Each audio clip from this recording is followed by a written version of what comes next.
Boro this weekend go into a huge two-legged crunch tie with Brummie giants Aston Villa in what should be great 2 games of football. With matchups on and off the field like Pulis v Bruce, Adama vs Adomah and Jedinak vs Besic, it should be a mouth-watering prospect. Aston Villa come into the tie on a weird run of form, but that could be down to the fact they've been in playoff purgatory for some time. If they'd had a better March, they really should have gone for a top 2 spot.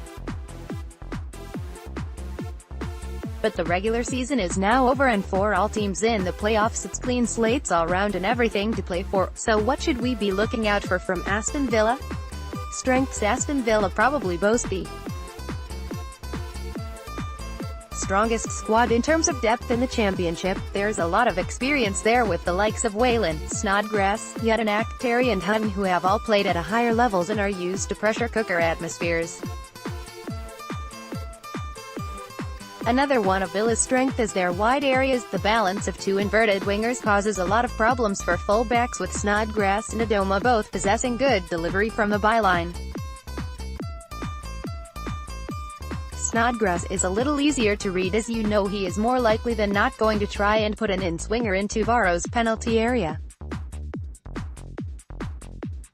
Snodgrass is also going to be a potent weapon from set pieces, so it's essential Boro don't give away too many needless fouls or corners. Adama, on the other hand, is a player Boro fans need no introduction to. After several successful years on Teesside, we know what Albert is all about. This season Albert has enjoyed his best goal-scoring season to date, even though he is currently on somewhat of a drought by his standards.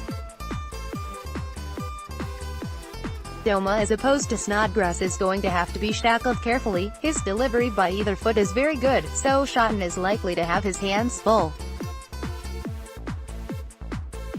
The other player Boro are going to have to keep a close eye on is Jack Grealish, who is finally beginning to show why he was so highly thought of a few years back. To be honest, Jack Grealish and Adama Traore are 2 players who somewhat mirror each other. Both have been frustrating match winners in the past, albeit 2 very different players style-wise, but this season might just be the making of both of them.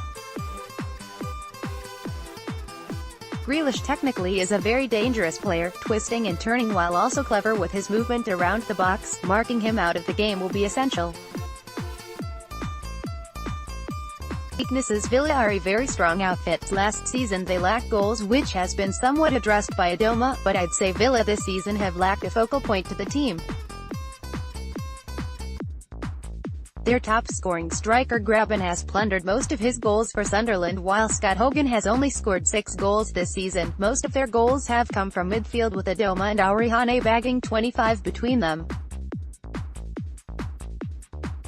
The other question that has popped up several times is their mentally. Again, much like us, sometimes the expectancy and pressure to deliver an automatic spot has seemed to disable Villa at points.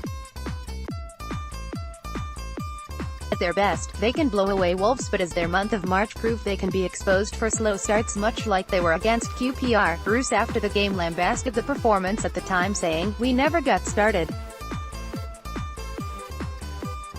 Mentally, we weren't at it. We didn't get anywhere near the heights of Saturday.